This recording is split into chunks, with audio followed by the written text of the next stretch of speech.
nitwa ishimwe ushima rurema wamushamirije ubuzima bushishe nk'ishami rishibutse nkaba inganji igabura inganzi ngoma zigonga nkazikangara zigakakara zigatambara zikangura abakuze ndetse n'abagikura sinize narizigamiye siniganye narigangahuye bibaza uko mbikora ntya kandi nyuma ya ntya sinitsa ndadoma nitwa Ice Nova amazina ya nyakuri yanjye ni Ishimwe Olivier.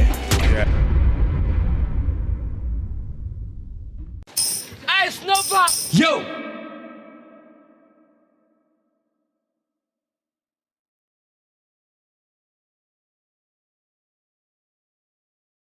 Album yawe isohotse ejo mundi ku itariki 11 z'ukwa gatandatu. Kuki wayise ubuvanganzo? Ubundi yitwa ubuvanganzo rimwe nuko bavugaga ngo Mutara wa gatatu Rudahigwa uyu ni ubuvanganzo rimwe ujye kongeraho rimwe ya man. Twaje guce twese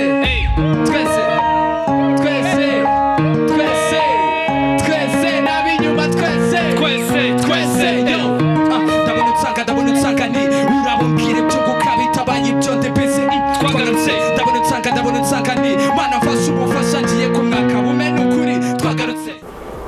Mbere na mbere ubundi ngiye album ya mbere njya kuyikora nashakaga gukora nka evaluation ya muzike yanjye ko nashakaga ngiye ubundi ubuzima bwanjye bwose nabumaze nkora muzike nyandika mu makaye ndirimbi z'abandi gutyo noneho mu kugera kwa Nganji rero twarakoze turakora noneho ndavuga ati kugira noneho menye muzike yanjye urwego igezeho reka nkore album nisohore ndabaka abantu ukuntu bayakira nanjye ndebe ubwanjye ukuntu nyine nyakiriye muri njye ko hari ukuntu ukora ikintu ukahita ubona ati iki kintu ni fresh cyaharabura iki n'iki.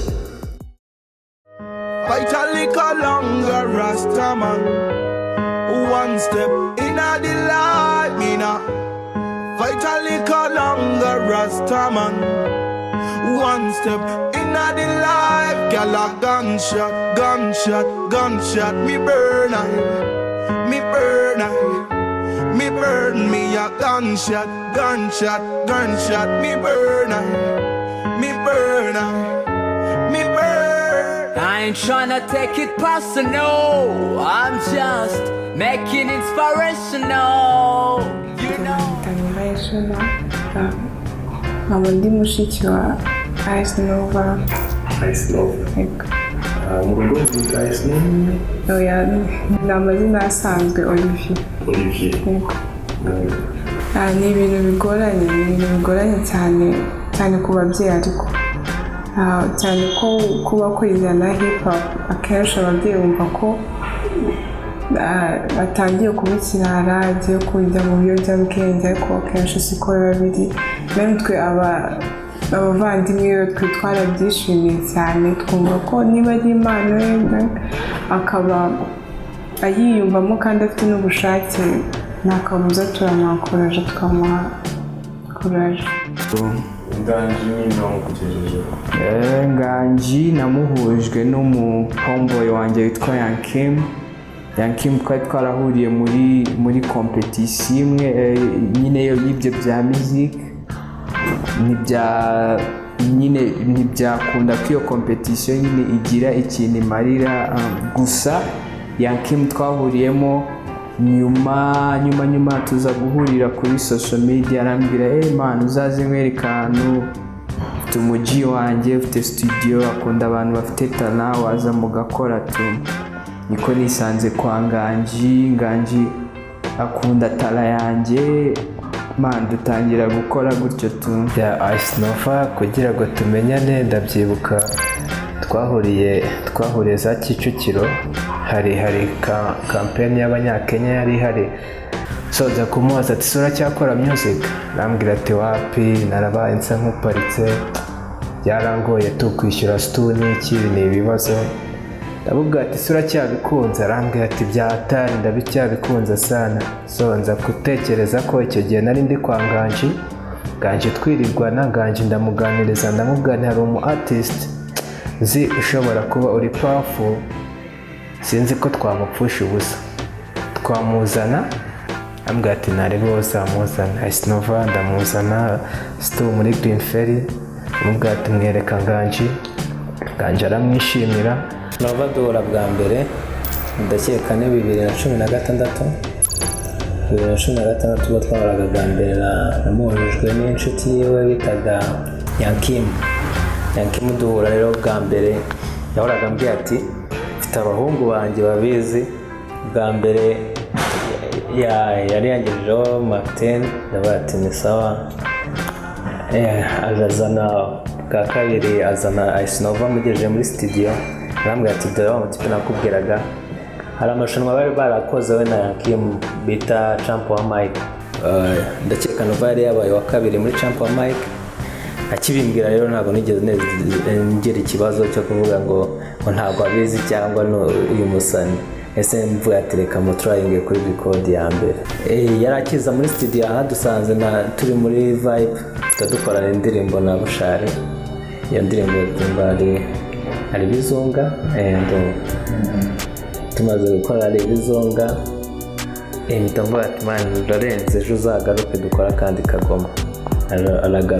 agarutse duhita dukora iyo bita Mandela. Bwa mbere na mbere mura n'umusirikare wanjye Ice Nova twahuriye muri studio Green Ferry Music. Icyo gihe ndabyibuka umuntu wari umunzaniye ni umujene wacu nawe bita Yankim. Icyo gihe nari ndi njyewe na Nganji na Pugatsa ndakeka n'uwo bita Martin nibo bantu twari tumaze guhurira muri Green Ferry Music. Na Prime haba hiyongeyemo Ice Nova. Bwari bwo bwa mbere mu by'ukuri numvishije hip hop iri tayari ikivanganzo kiva mu buvanganzo. Hip hop iri tayari y'umwimerere irimo ikinyarwanda cyiza, ikinyarwanda nyacyo. Nibwo bwa mbere nari mbyumvishe bro, numvishe ari nka tsunami. Album yiwe ya mbere cyo kwikora ubuvanganzo ngiye nkibubona nahise mubonamo potential ndavuga ati man twakora album. Icyo kintu cya album nta wundi muntu muri Green Ferry nari narigeze mbibwira ariko twakora album. Ni umuntu wa mbere nabitangiriyeho ndavuga ati dushobora gukora album.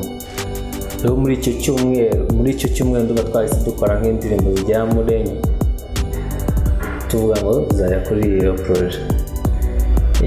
Process iraza tugiye izindi gahunda dutangirana na hip hop. Iyi album isa nk'ititinzeho gatoya kugeza ubwo afashe icyemezo ati noneho ya album yanjye tuba twayikomeza kaba ubuvanganzo ambwira n'izina rye. Kadutunze utabire ndasigara kubiraje sinarazi kubuya gutamu mwanje niyasobanukiwe kurya urimenje yabuze ubwenge kuri wego na byinanje bate zose hose ukazi yabari kabara bisago kuba kuzira.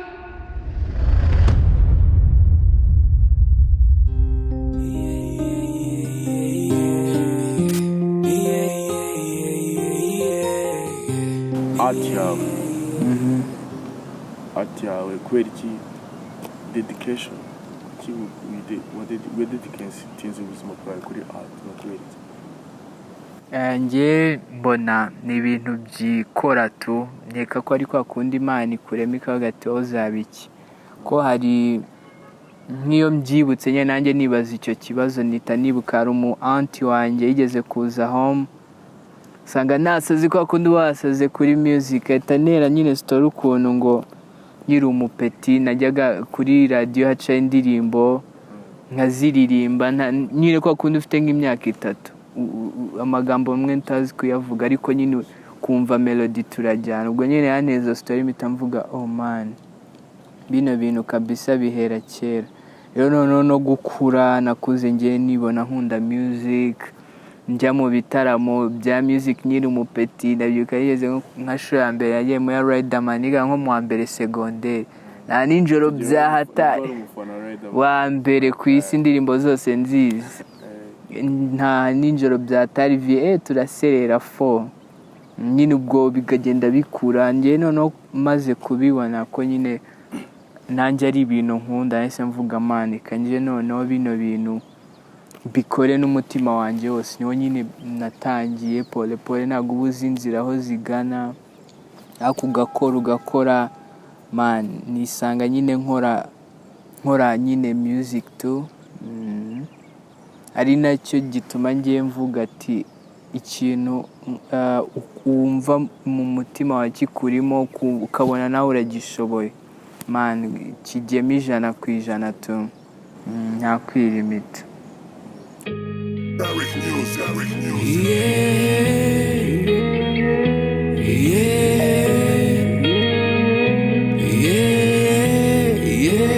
Nitwa Eric Fabrice ariko abantu benshi banzi kuri Barrick Music.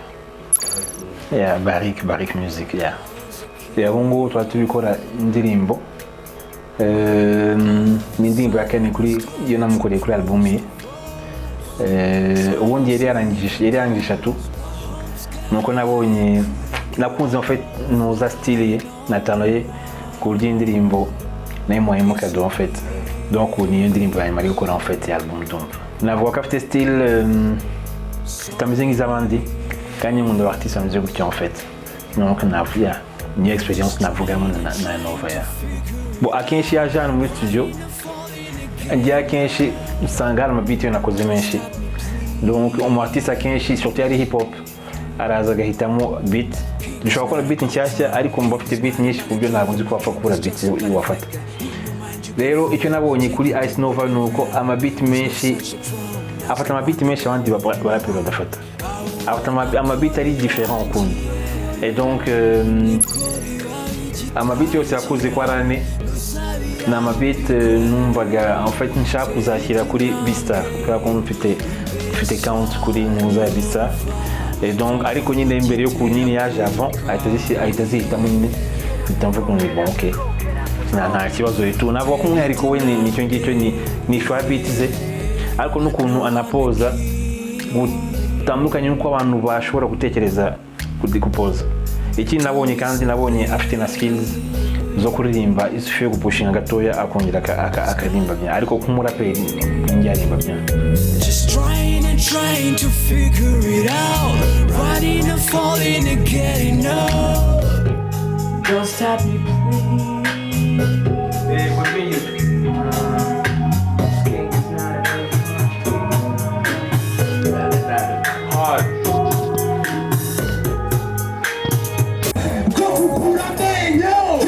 asimbuzayo bazagushinguramo inoti irakaka bahigana ishyaka bazibukira utuza batwitipa inoti irakaka bahigana ishyaka base barafata.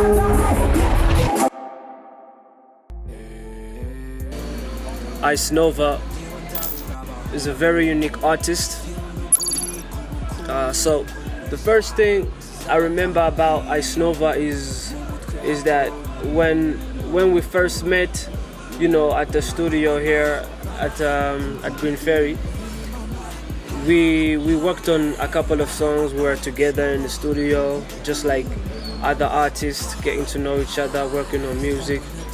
And then for me, the first memory I have is that he reminded me very much of my friend and my fellow artist White Monkey because of their lyricism, the way they write. But they're very different. They have different styles.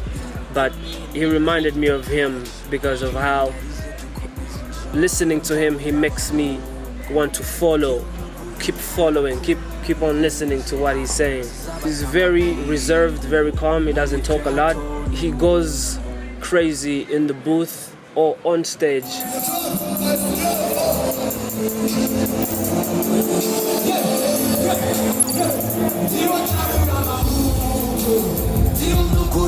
ubukungu izo high zizabata amapingu mu mutwe hatora uruhumbu baba hungu mama hi baba hungu mama hi trombo nabyo nabya peace nilika nabya juice mande paka sande nabya pose muri coast uraza nizo kush araza nibyo byuki genda zana bendo nizo pose z'ubufu tuzitwike insebe dutoneke nzora bamanuke bayoyomere n'ubukomeye n'ibukubite kaci ndarize dukomeze injara ndiho ndabura abahungu ndiho no guhiga ubukungu izo hayi zizabata amapingu mu mutwe hatora raba mama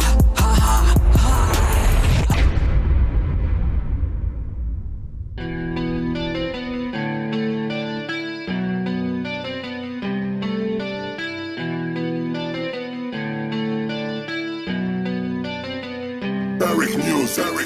Mana yanje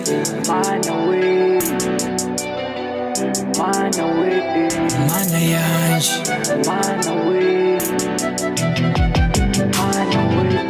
komba z'igikara